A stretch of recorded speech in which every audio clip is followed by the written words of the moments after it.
ይህ አዋዜ ነው። የዕለቱን ዋና ዋና ጉዳዮች እንመለከታለን። በላይ በቀለ ነኝ። ኢራን ውስጥ ተመትቶ የወደቀውን የአሜሪካ ጀት አብራሪን ለማግኘት አሜሪካና ኢራን ውድድር ላይ መሆናቸው ይሰማል። አሜሪካም አብራሪዋን ለማዳን ኢራን እጁን ይዛም ግዳይ መጣሏን ለማወጅ በአደባባይ መቀጣጫም ልታደርግ ለዚህ የጓጉ የኢራን ባለሥልጣናትም አብራሪውን ይዞ ላስረከበ የሀገሪቱ ዜጋ 50,000 ፓውንድ ወይም $66,000 እንደሚሰጡ ይፋ ማድረጋቸውን ተከትሎ ፍለጋው በየአቅጣጫው ተጠናክሮ መቀጠሉ ይነገራል። ከሁሉም በላይ የአየር ኃይል አባሉ መያዝ ለኢራን መሪዎች እንደ ትልቅ ድል ይቆጠራል የሚሉ ተንታኞች ከፍተኛ የመደራደር አቅም እንደሚፈጥርላቸው ይናገራሉ። እንዲሁም አብራሪው ከተያዘ በኋላ የሚለቀቁ ፎቶዎች በተለይ በአሜሪካ ሕዝብ ዘንድ ታላቅ ቁጣን ሊቀሰቅሱ ይችላሉ ባይ ናቸው። ለኢራን የበለጠ በራስ መተማመን ይፈጥርላታል። ከዚያ በኋላም የሚደረጉ ንግግሮች ፓይለቱን ወደ ማስለቀቅ ይዞራሉ። አሜሪካም የተባለችውን ልትፈጸም ትችላለች ብለዋል። እናም የአብራሪው ዕጣ ፈንታ እስኪታወቅ ለፕሬዝዳንት ትራምፕና ባለሥልጣኖቻቸው የጭንቀት ጊዜ ይሆንባቸዋል። የኢራን ጦርነት ከጀመረ ወዲህ 13 የአሜሪካ ወታደሮች ሲገደሉ 365 መቁሰላቸው ይነገራል። ይህ በእንዲህ እንዳለ በኢራን የኒኩሌር ማመንጫ ጣቢያ ጥቃት መፈጸሙ ሲነገር በዚህም የጨረር መጠን እንዲጨምር ያደርጋል በሚል ትልቅ ስጋት ተፈጥሯል። ቡሻህር የተሰኘው የኢራን ኒኩሌር ጣቢያ ጥቃት እንደተፈጸመበት የኢራን ባለሥልጣናት ሲያስታውቁ የዓለም አቀፉ አቶሚክ ኃይል ኤጀንሲም ስለ ጥቃቱ ሪፖርት እንደደረሰውና ስጋት እንዳደረበት ገልጧል። ያም ሆኖ በኒኩሌር ማመንጫ ጣቢያው የጨረር መጠን መጨመር አልታየም ብሏል። በኒኩሌር ጣቢያዎችና አካባቢዎች ጥቃት እንዳይፈጸም ከፍተኛ ጥንቃቄ እንዲደረግ አሳስበዋል። የኢራን ውጭ ጉዳይ ሚኒስትር አባስ አራክቺ በኒኩሌር ጣቢያው 4 ጊዜ ጥቃት መፈጸሙን አመልክተው የሬዲዮ አክቲቭ ጨረር ሾልኮ ከወጣ ከቴሄራን አልፎ በባሕረ ሰላጤው ሀገሮች ጭምር ከፍተኛ የሰው ሕይወት ይቀጥፋል ሲሉ አስጠንቅቀዋል። አሁን ጥቃት ደረሰበት የተባለው ኒኩሌር ጣቢያ ብቸኛው በሥራ ላይ የሚገኝ የኢራን ኒኩሌር ማመንጫ እንደሆነ ይነገራል። ኢራን ጦርነቱ እንደጀመረ 440 ኪሎ ግራም ዩራኒየም አበልጽጋ እንደነበርና ይህም 60 በመቶ የዩራኒየም መጠን የኒኩሌር ቦምብ ለመስራት ከሚያስፈልገው መጠን ጥቂት የቀረው ስለመሆኑ ባለሙያዎች ሲናገሩ ቆይተዋል። የጦርነቱ አንድ መነሻም ይህንኑ የኒኩሌር ግንባታ እንቅስቃሴ እንድታስፈትሽና ከስምምነት እንድትደርስ የቀረበውን ግዴታ አልቀበልም ማለቷ እንደነበር ይታወሳል።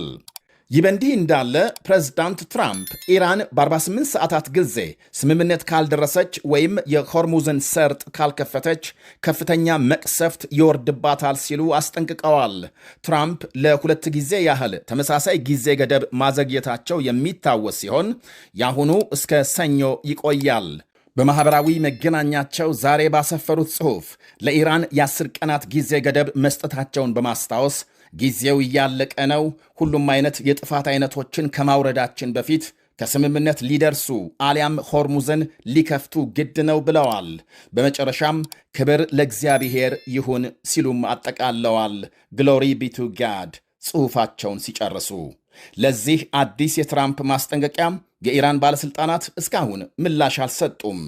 በሌላ ዜና የኢራን የቀድሞ ጦር ኃይሎች አዛዥ የጀነራል ቃሲም ሱሊማኒ የእህት ልጅና ልጇ አሜሪካ ውስጥ ተይዘው መታሰራቸው ተሰምቷል።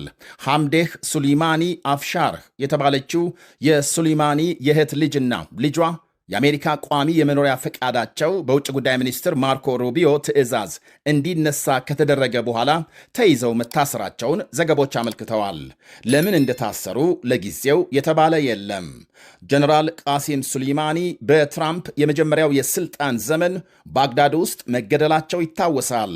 በሌላ በኩል ዛሬ ወደ ኳታር የተጓዙት የጣሊያን ጠቅላይ ሚኒስትር ጆርጂያ ሜሎኒ ጥቂት ቆይታ ካደረጉ በኋላም ዶሃን ለቀው መሄዳቸው ታውቋል። ከኳታር አሚር ጋር ስለተፈጠረው ቀውስ የመከሩ ሲሆን ለኳታር ያላቸውን አጋርነት በማረጋገጥ ማምሻውን ወደ መጡበት ተመልሰዋል። ጣሊያንን የመሳሰሉ ጋዝ በዋነኛነት ከውጭ ለሚያስገቡ ሀገሮች የሆርሙዝ መዘጋት ትልቅ ቀውስ እንዳስከተለባቸው ይነገራል። ከዩክሬን ጦርነት በፊት ጣሊያን በዋናነት ጋዝ የምታስገባው ከሩሲያ እንደነበር መረጃዎች ያሳያሉ። ከዩክሬን ጦርነት በኋላ ደግሞ ከኳታርና ከአሜሪካም ስታስገባ ቆይታለች። ወደ ዛሬው የጦርነት መረጃ ስንመለስ የኩዌት መከላከያ ሚኒስቴር ባለፉት 24 ሰዓታት 27 የኢራን ባለስቲክ ሚሳኤልና ድሮኖች መትቶ መጣሉን ያስታወቀ ሲሆን ሄዝቦላህ በደቡባዊ ሊባኖስ በእስራኤል ጦር ላይ የሮኬት ጥቃት መፈጸሙን ገልጧል። የእስራኤል ወታደራዊ ጣቢያና ወታደሮች ኢላማ ማድረጉን ከመግለጹ ውጪ ስለደረሰ ጉዳት የታወቀ የለም። የሩሲያ መንግሥት በበኩሉ በኢራን ቡሻር ኒኩሌር ጣቢያ ላይ የተፈጸመውን ጥቃት በጽኑ አውግዟል። የሴጣን ተግባር ያለውን ይህንኑ ጥቃት ማለት ነው። እንዲህ ያለ በኒኩሌር ማመንጫዎች ላይ የሚፈጸም ጥቃት ከፍተኛ አደጋ ያስከትላል ሲል አስጠንቅቋል። የሩሲያም የኒኩሌር ኩባንያም የዛሬውን የኢራን ጥቃት ተከትሎ 200 ገደማ ሰራተኞቹን ከኒኩሌር ጣቢያው ማስወጣት መጀመሩ ተነግሯል። የተባበሩት አረብ ኤሚሬትስ በዛሬው ዕለት 80 የኢራን ሚሳኤሎችና ድሮኖች ማክሸፏን ስታስታውቅ ጦርነቱ ከጀመረ አንስቶ አጠቃላይ ከ2600 በላይ ድሮኖችና ሚሳኤሎች መታ መጣሏን የሀገሪቱ መከላከያ ሚኒስቴር አመልክቷል። 10 ሰዎች መገደላቸውንና ከ200 በላይ መቁሰላቸውን ከባለስልጣናት ከመንግስት ደጋፊ ተቋማትና ከጋዜጠኞች በስተቀር ኢንተርኔት ሙሉ በሙሉ በተቋረጠባት ኢራን 30 ዩኒቨርሲቲዎች በጦርነቱ መውደማቸው ይነገራል። በሌላ በኩል ይህ በእንዲህ እንዳለ የትራምፕ አስተዳደር የሀገሪቱን ወታደራዊ በጀት ወደ 1.5 ትሪሊየን ዶላር ሊያሳድግ መሆኑ ተሰምቷል። ይህም ከሁለተኛው የዓለም ጦርነት ወዲህ ከፍተኛው ነው ተብሏል። ይህንኑ የበጀት ጭማሪ በሀገር ውስጥ ከአየር ንብረት ከመኖሪያ ቤትና ከትምህርት ፕሮግራሞች በመቀነስ የሚካካስ እንደሚሆን ተነግሯል። የበጀት ጥያቄው በአሜሪካ ኮንግረስ መጽደቅ ይኖርበታል። ትራምፕ የሀገሪቱን ወታደራዊ ወጪ ለማሳደግ ያላቸውን ፍላጎት በተደጋጋሚ መግለጻቸው ይታወቃል።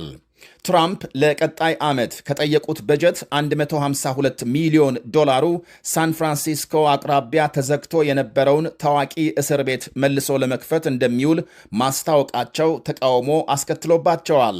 እስር ቤቱ በ1963 እንደ ፈረንጆቹ አቆጣጠር ከተዘጋ በኋላም የቱሪስት ስፍራ ሆኖ ሲያገለግል ቆይቷል። የአሜሪካ ተወካዮች ምክር ቤት የቀድሞ አፈ ጉባኤ ናንሲ ፔሎሲ እስር ቤቱን ወደ ዘመናዊነት ለውጦ ለመጠቀም የሚደረግ ሙከራ ፍጹም ተቀባይነት የሌለውና የግብር ከፋዩን ገንዘብ ማባከን እንደሆነ ገልጸዋል። ትራምፕ እስር ቤቱ ተገንብቶ የአደገኛ ወንጀለኞች መኖሪያ ይሆናል ሲሉ ጽፈዋል። ወደ ዩክሬን ጦርነት ስናልፍ ሩሲያም በደቡባዊ ዩክሬን በአንድ የገበያ ስፍራ በፈጸመችው የድሮን ጥቃት 5 ሰዎች ሲገደሉ ከ21 በላይ መቁሰላቸው ተነግሯል። የዛሬው ጥቃት ትላንት በመላው ዩክሬን 15 ሰላማዊ ሰዎች የተገደሉበትን የሚሳኤልና የድሮን ጥቃት ተከትሎ የተፈጸመ ነው ተብሏል። የዛሬው የገበያ ማዕከል የተመታበት ኒኮፖል የተባለው ከተማ በሩሲያ ተደጋጋሚ ጥቃት ሲደርስበት የቆየ ሲሆን 100 ሺህ ገደማ ከሚሆነው የከተማው ነዋሪ ግማሹ ሸሽቶ መውጣቱ ይነገራል። ከትላንት ሌሊት አንስቶ ሩሲያ ከ300 በላይ ድሮኖች ወደ ዩክሬን ማስወንጨፏን ዘገቦች አመልክተዋል።